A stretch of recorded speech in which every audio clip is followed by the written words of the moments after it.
High School family. I have another story for us today, and it is called Cloudy with a Chance of Meatballs. Now, I know there is a movie about Cloudy with a Chance of Meatballs, and it's one of my favorite movies, but I have the book, and I thought it would be fun to read the book. So this is the front cover of our book. This is the back cover, and this is the spine. And it is Cloudy with a Chance of Meatballs. And the author, the person who wrote the words, is Judy Barrett and Ron Barrett. Okay, here we go.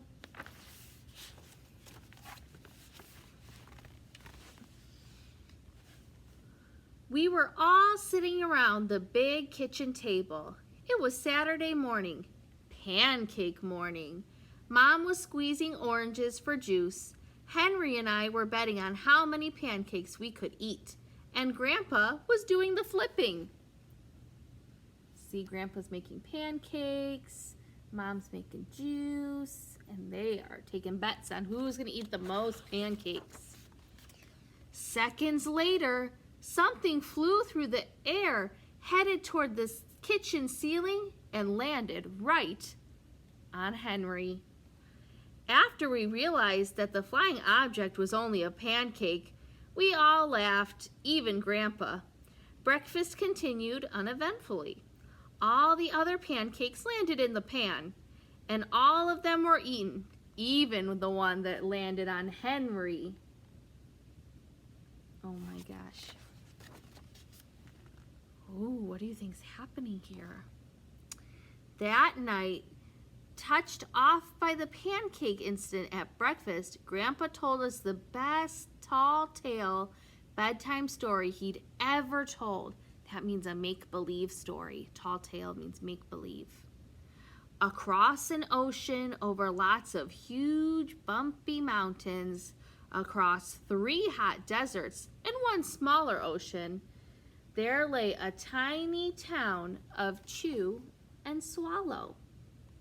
So there they are, and all the way over here is the town of Chew and Swallow.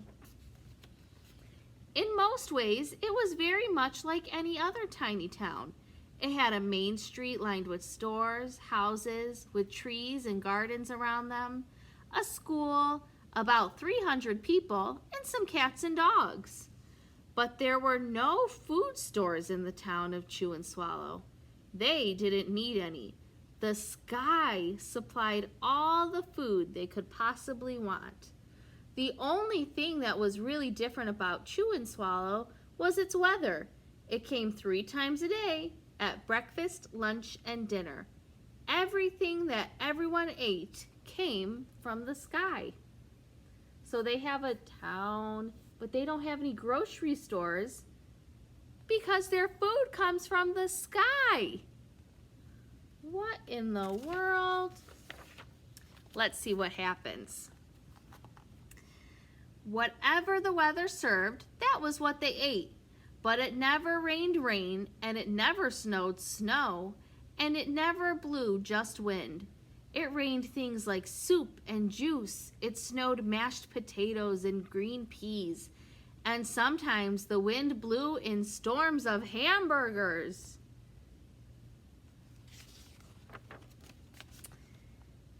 The people could watch the weather report on television in the morning, and they would even hear a prediction for the next day's food.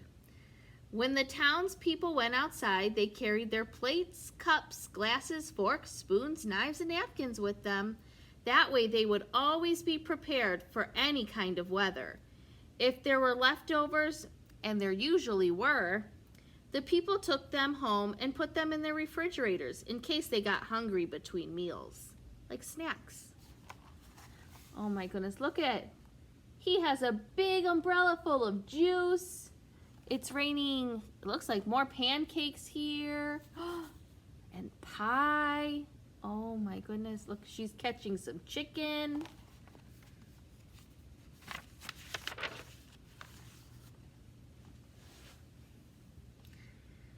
The menu varied. By the time they woke up in the morning, breakfast was coming down, After a brief shower of orange juice, low clouds of sunny-side-up eggs moved in, followed by pieces of toast.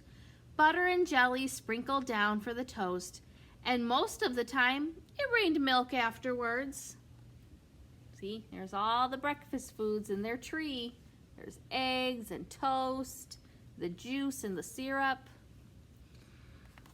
For lunch one day, Frankfurters already in their rolls blew in from the northwest about 5 miles an hour. There were muster clouds nearby. Then the wind shifted to the east and brought in baked beans. A drizzle of soda finished off the meal. Frankfurters is another word for hot dogs. So you got hot dogs, mustard clouds, soda. Dinner one night consisted of lamb chops, becoming heavy at times with occasional ketchup. Periods of peas and baked potatoes were followed by a gradual clearing with a wonderful Jell-O setting in the west. Ooh, look at that big Jell-O. The sanitation department of Chew and Swallow, the sanitation department means that's the people who clean and keep things clean and sanitized. Had a rather unusual job for the sanitation department. It had to remove the food that fell on the houses and sidewalks and lawns. The workers cleaned things up after every meal and fed all the dogs and cats. Then they emptied some of it into the surrounding oceans for the fish, turtles, and whales to eat. The rest of the food was put back into the earth so that the soil would be richer for the people's flower gardens.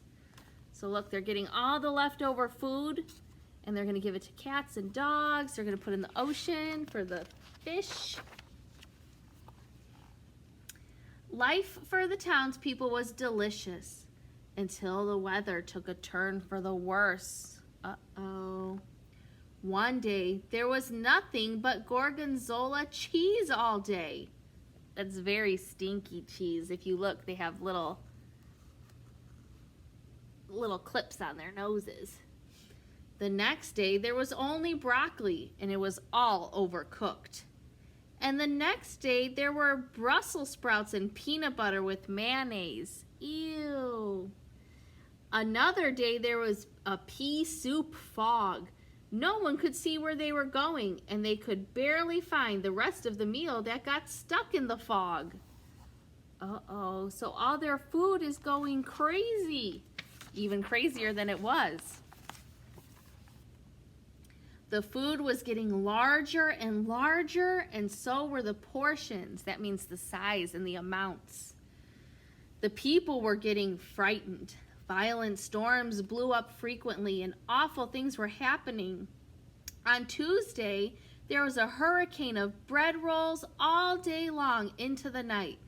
There were soft rolls and hard rolls, with some with seeds and some without. There was white bread and rye bread and whole wheat toast.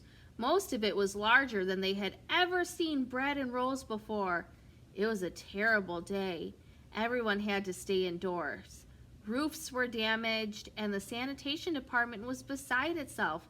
The mess took the workers 4 days to clean up, and the sea was full of floating rolls. To help out, the people piled up as much bread as they could in their backyards. The birds pecked at it a bit, but it just stayed there, and it got staler and staler. That means it got hard and it wasn't good anymore when it gets stale. There was a storm of pancakes one morning and a downpour of maple syrup that nearly flooded the town. A huge pancake covered the school. No one could get it off because of its weight, so they had to close the school. Oh my goodness, look, their school is closed too, but their school is closed because there's a giant pancake on it. It was too heavy to get it off. Oh man. Lunch one day was brought 15-inch drifts of cream cheese and jelly sandwiches. Everyone ate themselves sick, and the day ended with a stomach ache. There was an awful salt and pepper wind, accompanied by an even worse tomato tornado. People were sneezing themselves silly and running to avoid the tomatoes. The town was a mess. There were seeds and pulp everywhere. Pulp is that gooey stuff inside tomatoes. The sanitation department gave up. The job was too big. Everyone feared for their lives. They couldn't go outside most of the time. Many houses had been badly damaged by giant meatballs. Stores were boarded up, and there was no more school for the children. So a decision was made to abandon the town of Chew and Swallow. It was a matter of survival. Look at all the crazy foods. What food do you see there that you would like to eat? I'd like to eat the donuts and the pizza. Ooh, and the pickles. I love pickles. But they're going to leave their town because it's not safe. That's sad. Let's see what happens. The people glued together the giant pieces of stale bread, sandwich style with peanut butter, took the absolute necessities with them, and set sail on their rafts for a new land. Look, they built boats out of the giant pieces of bread that had fallen. After being afloat for a week, they finally reached a small coastal town which welcomed them. The bread had held up surprisingly well enough for them to build temporary houses for themselves out of it. So look, they made some houses out of bread. The children began school again, and the adults all tried to find places for themselves in the new land. The biggest change they had to make was getting used to buying food at the supermarket. They found it odd that food was kept on shelves, packed in boxes, cans, and bottles. Meat had to be cooked and was kept in large refrigerators. Nothing came down from the sky except rain and snow. The clouds above their heads were not made of fried eggs, and no one ever got hit by a hamburger again. And nobody dared to go back to Chew and Swallow to find out what happened to it. They were too afraid. Oh my gosh. Henry and I were awake until the very end of Grandpa's story. I remember his goodnight kiss. The next morning, we woke up to see snow falling outside our window. We ran downstairs for breakfast and ate it a little faster than usual so we could go sledding with Grandpa. It's funny, but even as we were sliding down the hill, we thought we saw a giant pat of butter at the top, and we could almost smell mashed potatoes. The end. All right, I hope you liked our story of Cloudy with a Chance of Meatballs. So their grandpa was telling them a story about how there's a place called Chew and Swallow where the food came from the sky.